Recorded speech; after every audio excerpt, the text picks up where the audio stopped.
I was dreaming. A poignant, beautiful dream. I was in a flower garden, canopied by spreading oaks and perfumed by fresh magnolia blossoms. I was in Eden. And then I became aware of a presence. An ivory body exuding some exotic perfume. This invisible presence called to me, lured me closer. Involuntarily, my eyes closed and I was conscious of being sucked into it until there was a complete merging.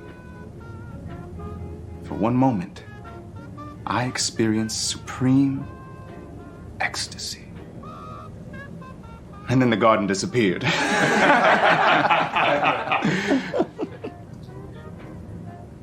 Did you really have that dream? You would ask that. That's no answer. Did you really have that dream? Of course. Was the presence male or female? I don't know. Did you ever have an affair with a woman? Certainly. Did you ever indulge in homosexuality?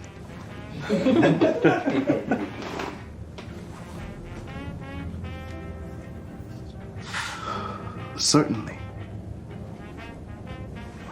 Which did you prefer? I don't know.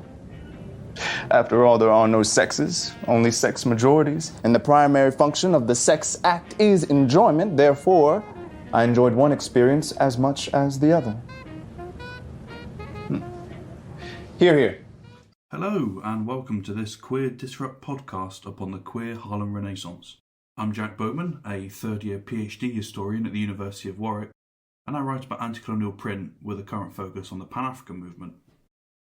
I'm excited to be joined today by Dr. Robert Philipson, former academic professor of African American Studies, now a producer and driving force behind Shoga Films.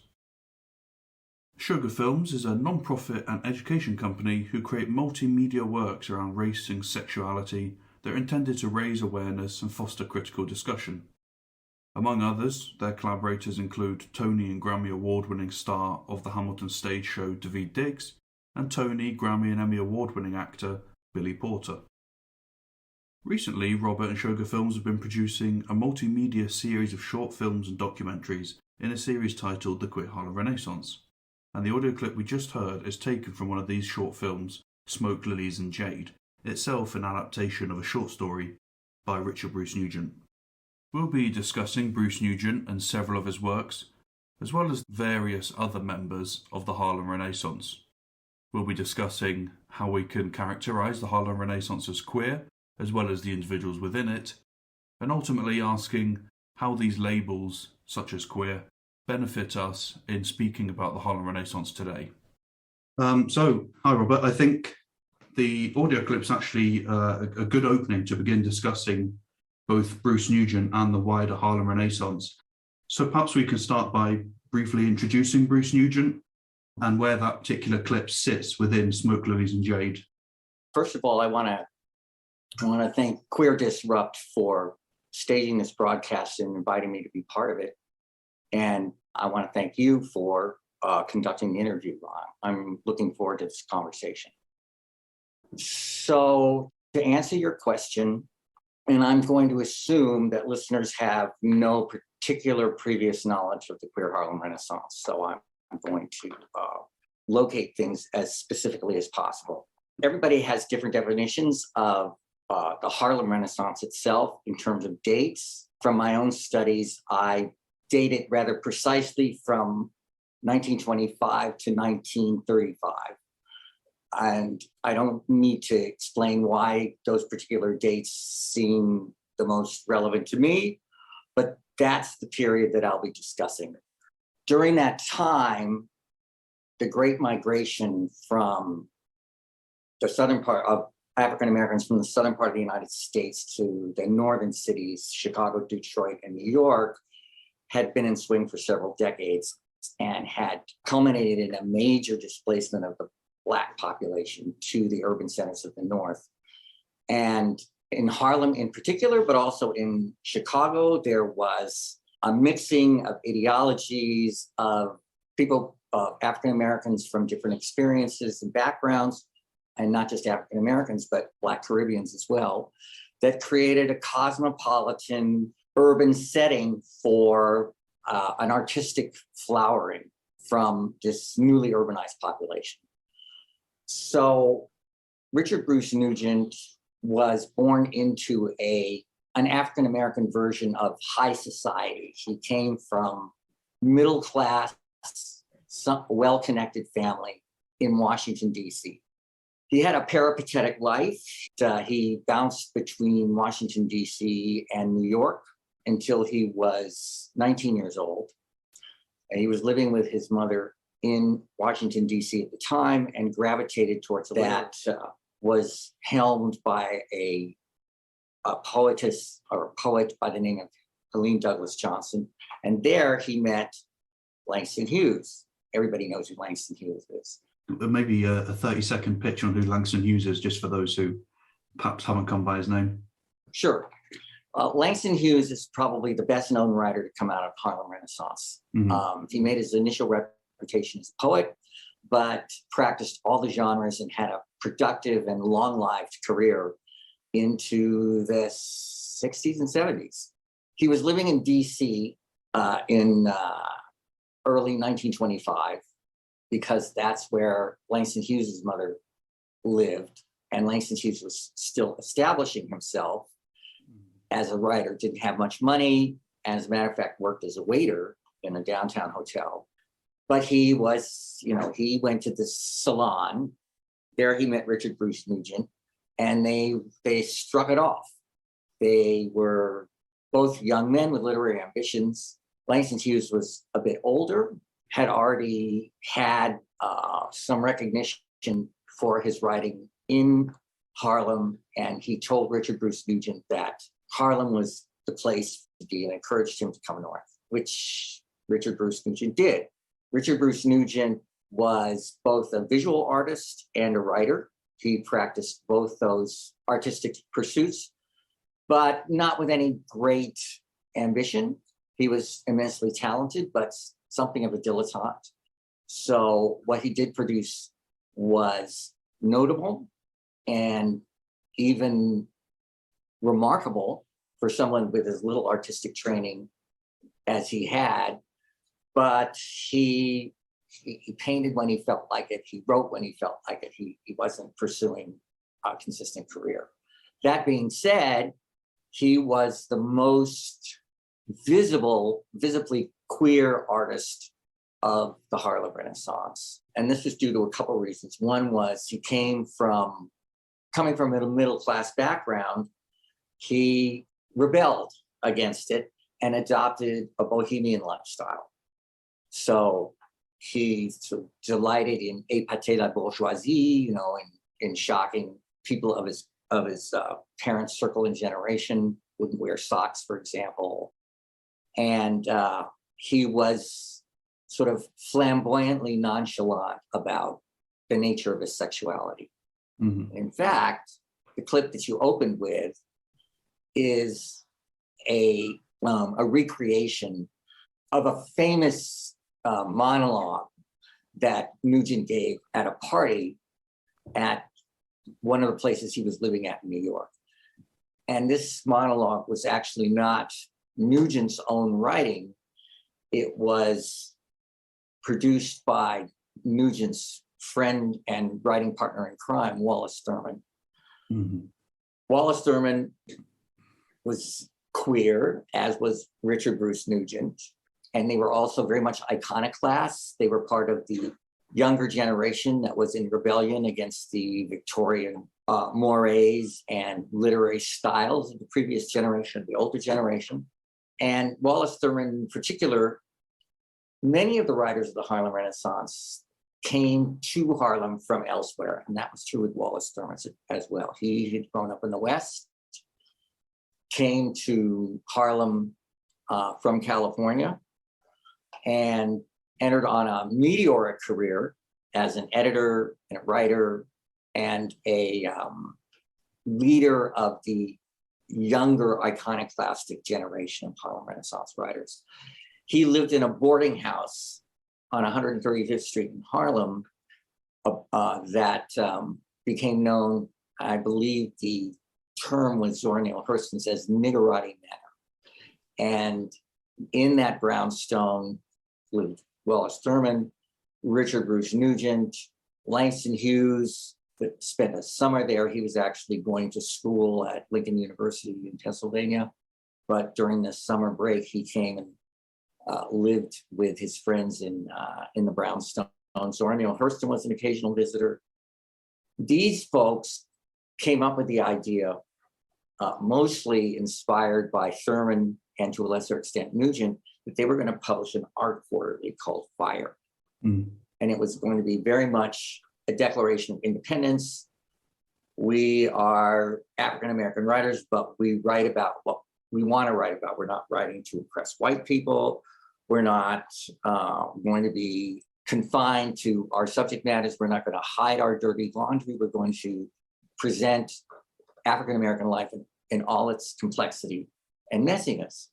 Of course, Fire as a journal is perhaps something that is indicative of, as you say, a couple of these younger and up-and-coming members of the Harlem Renaissance. It's not fair to assume that everyone within the Renaissance, other figures necessarily, but particularly the older figures, agreed with what Fire contained and what the message being put out was. Is that fair to say?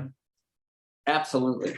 It was very much set up as a challenge to literary strictures that these younger artists felt were being put on them, not only by the older generation of African-American writers, people such as Alain Locke, W.B. Du Bois, and James Weldon Johnson, but white critics, publishers, and expectations as well.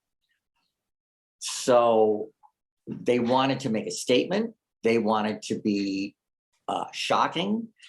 I don't know whether this story is apocryphal or not, but Thurman said, well, we have to have a story about prostitution and we have to have a story about homosexuality because these are two topics that are anathema to African Americans. So we have to write about them. Apparently they flipped a coin. Thurman got prostitution. Nugent got homosexuality. Thurman's story was called Cordelia the Crude.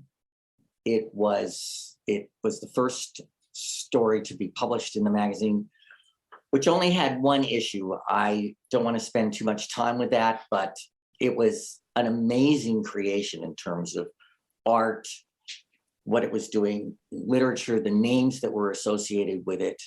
But as a business enterprise, it was unsustainable. So after one edition, it disappeared, and literally disappeared for the next 50 or 60 years. What disappeared with it was Richard Bruce Nugent's short narrative called Smoke, Lilies, and Jade. And Smoke, Lilies, and Jade was a autobiographical stream of consciousness description of Nugent's life as a young bohemian artist in Harlem. And the struggle that he confronts in the course of the 20 pages of the story is, will he come to terms with his bisexual desires? He has a girlfriend. He talks in a brittle and sophisticated manner about how homosexuality is just another part of human behavior. And that was the opening monologue. He apparently made that speech. Thurman wrote a book called Infants of the Spring, and that monologue comes from Infants of the Spring. But it's a good introduction to Nugent. It's very much in his spirit. And it gives you an idea that for up to that point, homosexuality is a literary conceit for Nugent. He hasn't really had firsthand experience with it. The same is true of his narrator, Alex. But by the end of Smoke, Lilies, and Jade, he does have a homosexual experience. And it's written in this poetic non-judgmental prose, it's remarkable. It's the first positive description of same-sex desire in American letters. And it came out of the Harlem Renaissance. This is a remarkable fact that still is not sufficiently appreciated either by the Black community nor by the African-American community. And there are reasons for that. I don't need to go into that. Hopefully, our adaptation of Smoke, Lilies, and Jade will give greater visibility to this remarkable piece of work. So that's really interesting. And I think perhaps one point worth coming back to a little more is if we contrast how Bruce Nugent himself describes his sexuality, both by proxy through Smoke, Lilies, and Jade, and how he himself in his lifetime spoke about his sexuality. How do we figure that with some of the statements made surrounding his sexuality that perhaps he didn't make? So we are often casting Bruce Nugent as a very expressive, often out bisexual character.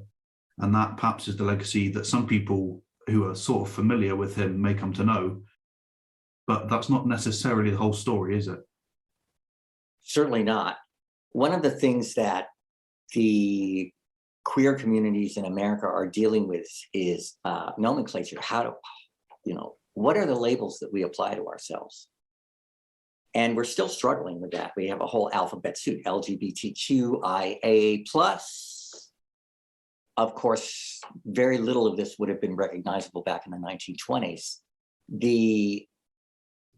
I'm going to use the term queer because I just think of queer as non-heteronormative, and it sort of sweeps everything else into that one basket. So I feel perfectly comfortable describing Richard Bruce Nugent as queer. Richard Bruce Nugent himself was not exactly in the closet, but he didn't proclaim himself to be gay or bisexual or queer. There's a well-known quote. He says, "You wouldn't stand on the rooftops and shout, 'I love my wife.' So why would you stand on the rooftop and shout, 'I love Dick?'" He didn't feel the need to make a statement about the nature of his sexuality. Mm-hmm. Furthermore, it's always difficult putting retrospective labels on historical periods that didn't know them and had sociological factors that really impinged on the way people thought of themselves. Same-sex activity in the 1920s was either criminal or a psychological disease. So it was difficult for people to have a positive evaluation if they found that they had those desires. Richard Bruce Nugent was remarkable in that he wasn't particularly eaten up with guilt, lived his homosexual desires without being too, he didn't advertise it. It was an open secret. He himself was not bothered by it in any way, shape, or form. Is it fair to assume that of the other main members of the Harlem Renaissance, there was many among them where there was a kind of open secret of their sexuality, but that Bruce Nugent was perhaps the most out of these? I think that would be fair to say, yes. And if we were going to do perhaps a quick rundown of a couple of the figures you've said already, we could put many of them at least on the fringes, if not fully in the column of queerness, couldn't we? Well, since I use the term queer as an expansive label, we could put all of them into the column of queer. So of the ones that we've mentioned so far, we have Wallace Thurman, and we have, I'm just going to run a few names by. Please. We have Carl Van Vechten, who was a white writer and promoter of the Harlem Renaissance and helped Langston Hughes get his first volume of poetry published, and was a great promoter of the literary works of the Harlem Renaissance. And he was bisexual.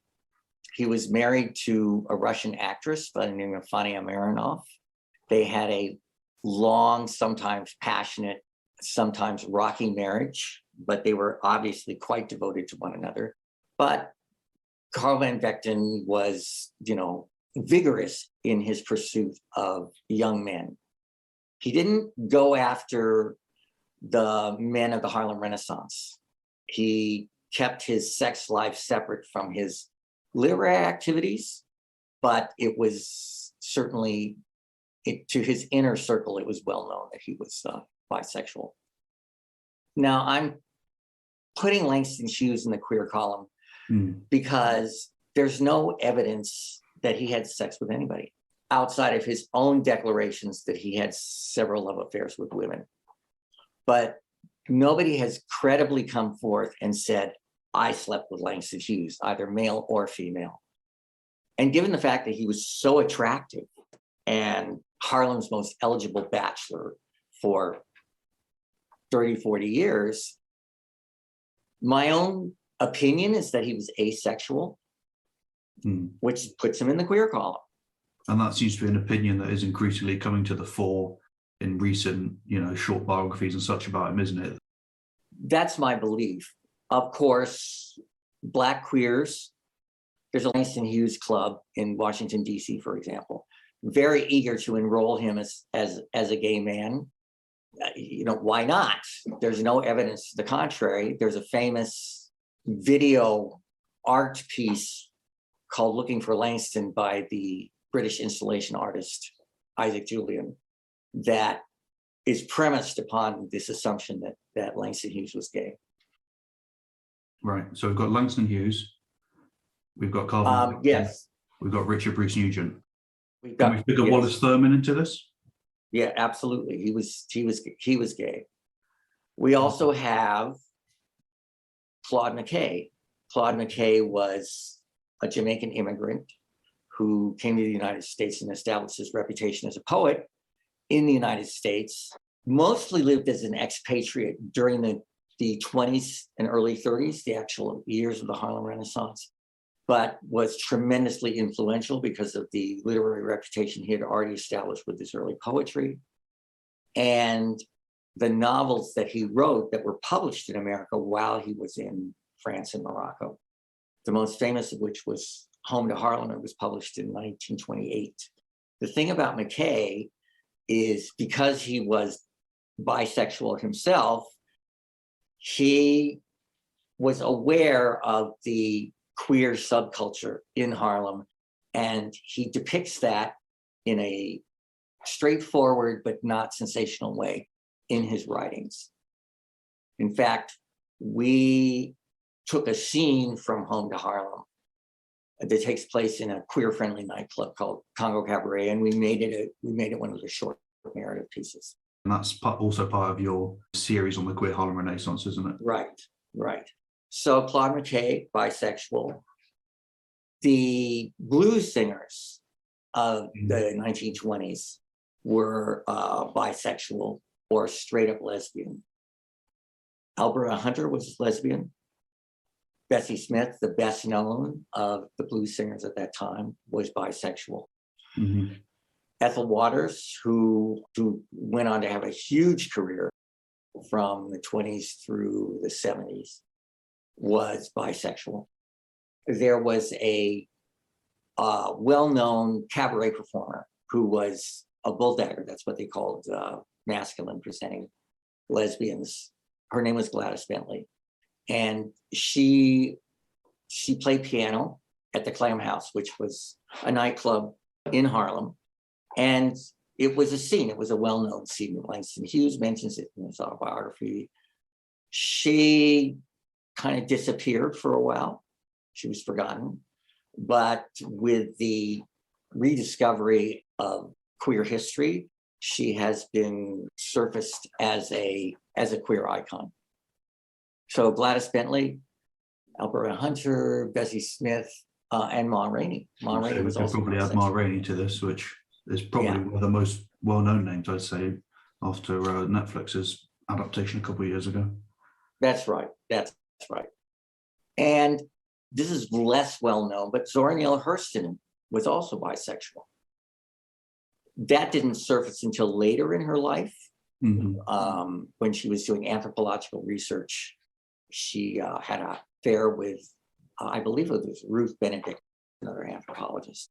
That's a whole interesting byway of the Harlem Renaissance, is its spinning of anthropology. So yeah, Zora Neale Hurston. Perhaps Alan Locke, who you've mentioned. Oh, of course, I forgot. The kind of older figure, often coined dean of the movement. I think, definitely one of the old guard, almost famously gay, but very closeted about it. That's right. Vulnerability, yes. perhaps. That's right. He was effeminate, prissy, very precise in his speech, extremely intelligent. He was the first Black Rhodes Scholar, and held academic positions in Howard all of his teaching life. And of course, with Alain Locke, who, as you say, was the dean of the Harlem Renaissance, because he really edited the first literary announcement of the Harlem Renaissance, a book called The New Negro. And he was closely involved in the production and evaluation of literature coming out of the Harlem Renaissance. He was not a creative writer himself. He was a philosopher, actually, but he was a good synthesizer of historical and sociological material. He was gay. People knew that about him, but it was, once again, an open secret. He never copped to it, except to his intimates. And one of his intimates was the best known poet after Langston Hughes of the Harlem Renaissance at the time, County Cullen. Yeah. County Cullen. Now, I also have to put him in the bisexual column. I mean, he was gay, and that has been documented now. And it was known to an inner circle. There was a circle of queers in Harlem. They knew one another, they frequented one another, they gossiped about one another. In fact, County Cullen talked himself into marrying the daughter of W.E.B. Du Bois, and it was a disaster. Wallace Thurman snidely referred to the affair as Cullen's debutante ball. So, there was that kind of talk going on. Du Bois as well, perhaps we can characterize him as one of these more conservative figures. Absolutely. Probably himself more involved with the civil rights movement and the NAACP than with the Harlem Renaissance itself, but often cast comment on members of the Renaissance, didn't he? Well, I mean, there was this very clever phrase by David Levering Lewis, a historian of the Harlem Renaissance. He wrote what is still the definitive history of the Harlem Renaissance, called it Civil Rights by Copyright. The idea was African Americans, through creating art and literature, would show the white America they were just as good as white America. Everybody subscribed to that at one point during the 1920s, including W.B. Du Bois. He was the editor of the NAACP organ called The Crisis. And for a few years, he was on board that train. He too thought that literature was going to be the way to mitigate the heavy and structural racism of America. But he became disillusioned with the Harlem Renaissance while it was still happening. And he was always very clear that in his view, art should be propaganda. Art should be, it should present either the plight or put the best foot forward. So to have the younger generation writing about prostitution and homosexuality and the whole decadence thing was anathema to W.B. Du Bois. He hated it. And I suppose in many senses, like you've hinted at already, that was the point of the magazine Fire in 1926. It was almost art for art's sake. These were writers Absolutely. who wanted to write. Absolutely. And Smoke, Lilies and Jade almost Fire pivots around that piece, it's fair to say, or at least how we read Fire these days. Richard Bruce Nugent forms a bedrock of that journal. Well, I mean, his Smoke, Lilies and Jade is one of the foundational stories of American queer writing. So in that regard, yeah, it's extremely important. There's also artwork from Richard Bruce Nugent in that edition of Fire, isn't there? That is correct. I mean, it's as a piece of art in and of itself, between the stories, the poetry, the artwork, the calligraphy, the layout, it's one of the best things to come out of the Harlem Renaissance. Although that was not recognized at the time, it wasn't recognized until the 1980s. Yeah, and not Therefore, only is the Harlem Renaissance and the queer Harlem Renaissance interest in that grown over years, but fire was buried for 50 plus years until it's dug out with this reprint in the 80s. Yeah. So as I said earlier, fire was certainly an artistic success, largely unrecognized, but financially it was unsustainable. They didn't have enough readership to put out a high quality literary quarterly that was going to survive solely on subscriptions or magazine sales. It just wasn't going to happen. And in a remarkable stroke of bad luck, there was a print run. I can't tell you how many copies were in that run, but it was stored in a basement. The print run caught on fire. Fire disappeared in the fire. A few people had their personal copies, but nobody talked about fire. The older generation was more than happy to ignore it. Mm-hmm. The younger generation went on to other literary activities. There was nothing to point to. And so it was forgotten until Richard Bruce Nugent was befriended by a white chemistry professor by the name of Thomas Worth in the 80s. Thomas Worth was very interested in the literature of the Harlem Renaissance and was collecting as much memorabilia as he could. David Levering Lewis introduced Worth to Richard Bruce Nugent, who was living in Hoboken at the time, pretty close to homeless. And when Worth realized what a treasure trove he had in terms of living history, he cultivated Nugent, became his friend, ultimately his literary executor. And Nugent had this copy of Fire. And when Worth read it, he said, we have to disseminate this. This cannot remain unknown. So he created glass. I'm not familiar with the technique, but the pages were transferred to glass plates. Yeah. And he was able to reprint in pretty much its original form and colors Fire. I don't know how many was in that reprinted series, but Fire is not difficult to find now. And it was through the reprint that Smoke Lilies and Jade slowly became known in the Black community, the queer community, the Black queer community. And I suppose this is an interesting point as well in terms of Worth not only discovering Fire, but almost discovering Bruce Nugent. As you said, Bruce Nugent was not, an elderly artist with his feet up at home. He had never been commercially successful, nor did he have the desire to. But this leads Worth to rediscovering him at a point where he's still reflecting on his work and his life over the course of it and his sexuality. Perhaps you could talk a little bit about what Bruce Nugent engages with sexuality later in life in this period of the 80s, because he's still not openly saying, I was bisexual, I was, the first writer of the positive description of same-sexual desire. No, that's true. That's true. Nugent falls into this difficult generation for Black queer writers, but just queer writers in general, of being queer before Stonewall. So you don't have a positive political identity that you can point to and say, all right, I'm doing gay liberation now.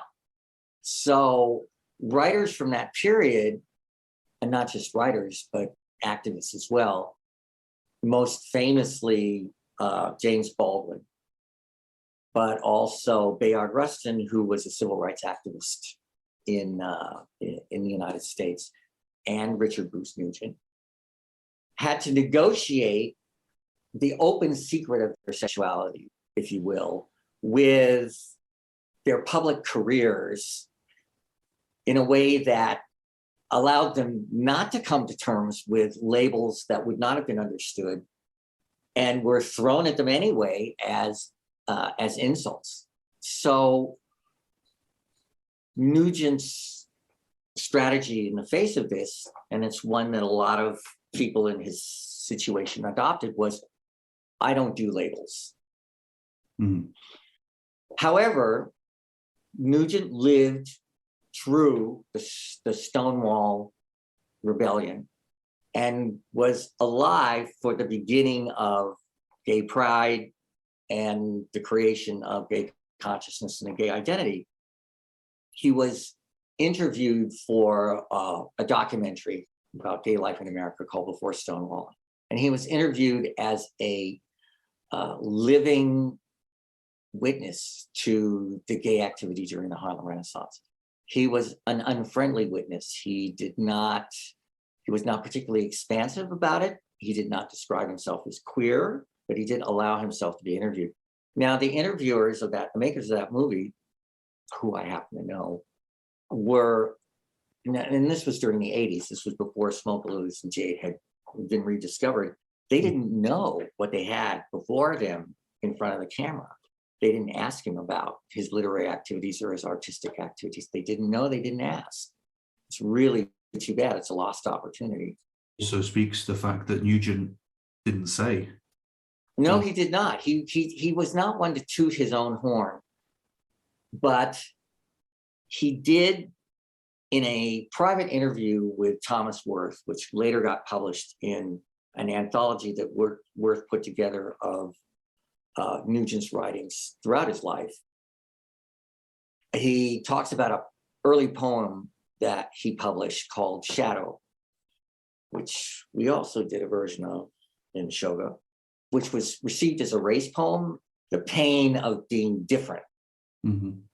People assumed that he was talking about race, and he says, no, actually, I was talking about sexuality. He said, and then he pauses and he says in the interview, he says, you see, I'm a homosexual, which is maybe the first time he publicly used that term. It was towards the end of his life, but he came to an acceptance of that label. And that anthology itself is called Gay Rebel of the Harlem Renaissance, isn't it? So that's correct. He's been marketed in at least in that book and by Worth, who, as you say, became the literary executor, as being this perhaps exceptional example of queerness in the Harlem Renaissance, when in fact we can paint very broad strokes over a number of members of the Harlem Renaissance. Absolutely. Speaking of which, Worth's introduction to that anthology is the clearest, best written overview of the queer Harlem Renaissance to date. And that was produced, I can't remember, was it published in 92, something like that. So for people who are interested in a concise, entertaining description of the queer Harlem Renaissance, read the introduction to Worth's introduction to his anthology, to the Nugent anthology. It's also great, isn't it? Because it covers Bruce Nugent that we know, Smoke, Lilies and Jade, but also some of the Bruce Nugent that was less familiar, the paintings, the short stories, like you say, Shadow. I wonder if we could kind of come back to what you were saying about labels. I think this is an important point, not just, you know, in interviews with Bruce Nugent in the 80s, but even today with how we engage with the Harlem Renaissance and the queer Harlem Renaissance. You've kind of hinted already that the viability of using queer as a catch-all is quite an attractive term. How do you think we navigate a lot of these figures, and how should we navigate them and their sexuality when it comes to labeling them today? Is it a matter of labeling them so we're familiar, understanding them on our own terms? Or is it important in placing them in the 1920s and labeling them from there? Or do we not need to label them at all? Is the argument about labeling a moot point? You know, does it need dwelling on or not? Oh, no. I don't think it's a moot point at all. I think it's a minefield. I have a personal solution, but that's a personal solution because I deal with this subject matter.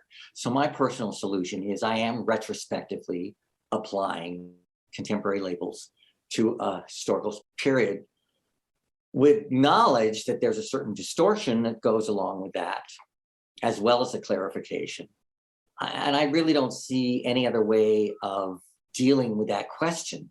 The labels that were available to the actors themselves during that time were pejorative or scientific. Homosexuality was widely misunderstood. In fact, any queer identity at the time was widely misunderstood.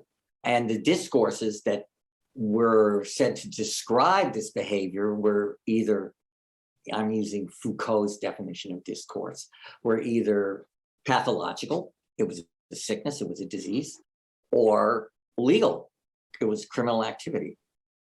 So it really wasn't much to go on. And the fact that as far as public discussion or even private thoughts about what is this that I have to deal with, and the fact that there was as much gay activity as there was during the Harlem Renaissance and that as much of it came to light is remarkable.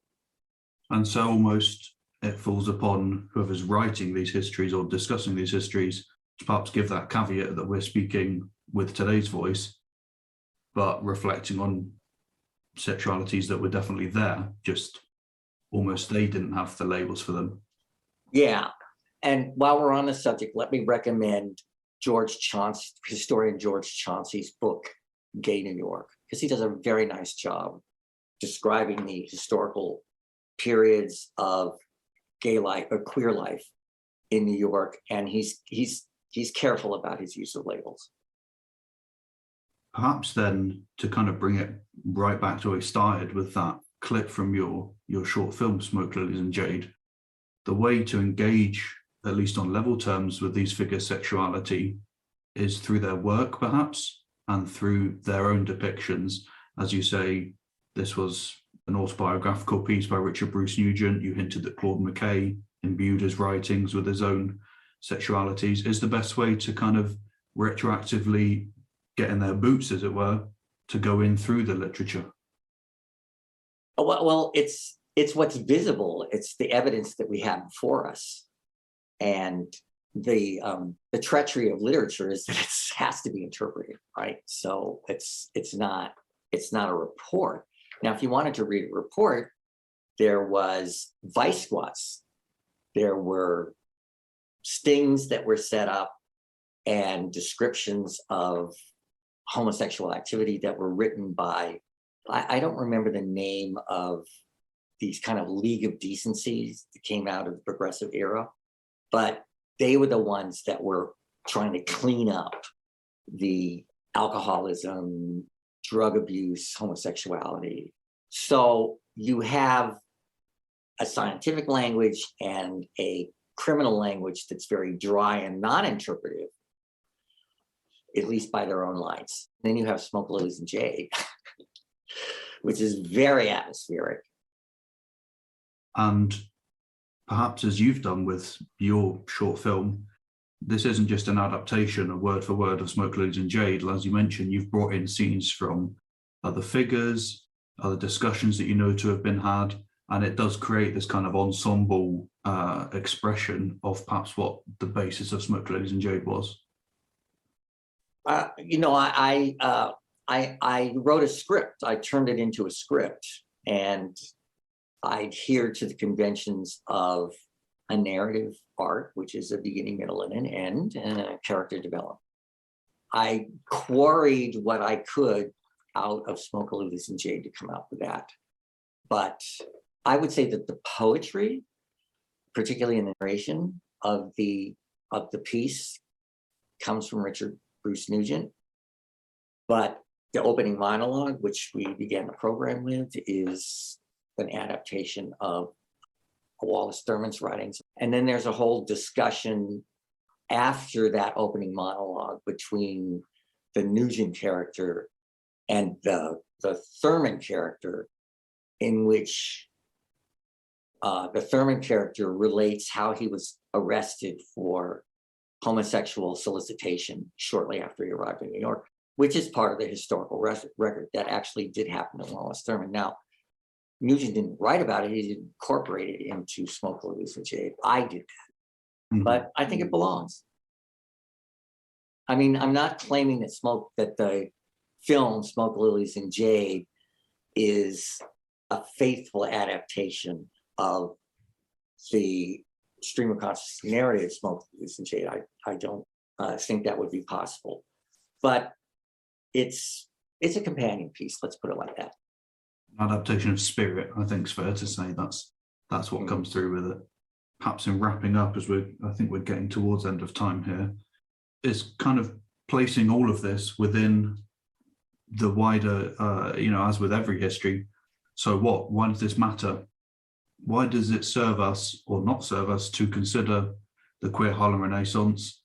Should we separate that from our existing understandings of the Harlem Renaissance, or add it and write this full story? This was a queer project. This was a queer movement. Where do you think we go from here? That is another difficult question. It's filled with landmines. And once again, I have a personal response.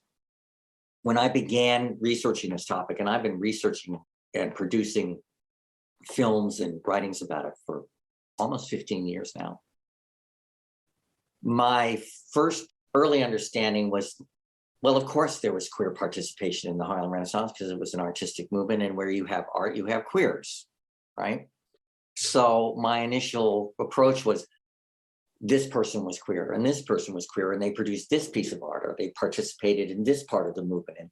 And then when I saw how pervasive the influence of these people were, both individually and collectively, I talk about the queer Harlem Renaissance to foreground that aspect of the Harlem Renaissance, because the Black aspect of the Harlem Renaissance doesn't need to be foregrounded. Everybody understands that's what that's about. So I don't want to make a distinction between the Harlem Renaissance and the queer Harlem Renaissance, but the queer Harlem Renaissance has been neglected and still needs full integration into the history of the Harlem Renaissance. I suppose, like we can say of many queer histories, they need that integration into their broader context that hasn't been happening up until now. Let me give you an example. There was a superb biography of Elaine Locke, the dean of the Harlem Renaissance, who published The New Negro, called The New Negro by an academic by the name of Jeffrey C. Stewart, an African-American academic. It's a massive tome. It's like 800 pages. It won both the Pulitzer Prize and the National Book Award the year that it came out. Those are the most prestigious literary awards in the United States. So I had to read it. And one of the things that Jeffrey C. Stewart brought out in his description of the project of, where does the word Renaissance come from? It comes from the Italian Renaissance, obviously. So it was Locke who was promoting this idea of a Harlem Renaissance. Why? Because the Italian Renaissance celebrated male beauty. And Elaine Locke also wanted to celebrate, he introduced the idea of generations into the history of African-American history. And he wanted to celebrate the male beauty. He was oriented towards it. So the very term Harlem Renaissance comes out of a queer sensibility. So we need that kind of understanding of the history of the Harlem Renaissance. Lovely. I think that's a really nice way to condense it and also to wrap it up. That was really interesting and really good to get your film knowledge of it, your history knowledge of it, and just your general interest. That comes across really nicely. So thanks. Well, thank you. Thanks for participating, Robert. Thank you. It's been a pleasure working with you. It was quite easy, and you did a great job because you know so much about Nugent and the history of the Harlem Renaissance. Yeah. Thank you. So there you go. Hopefully you found that an interesting discussion. I want to thank Robert again for really engaging and interesting perspective on the Queer Harlem Renaissance. If you want to read more about the Queer Harlem Renaissance, there's a short blog article that I wrote on the Queer Disrupt blog, which at the end of it has a couple of books linked, including the Thomas Worth, Richard Bruce Nugent anthology that we were discussing, Queer Rebel of the Harlem Renaissance. Thanks one more time to Robert for joining me, for Queer Disrupt for making it possible, and for you for listening. Thanks very much. Did you ever have an affair with a woman? Certainly. Did you ever indulge in homosexuality? Certainly.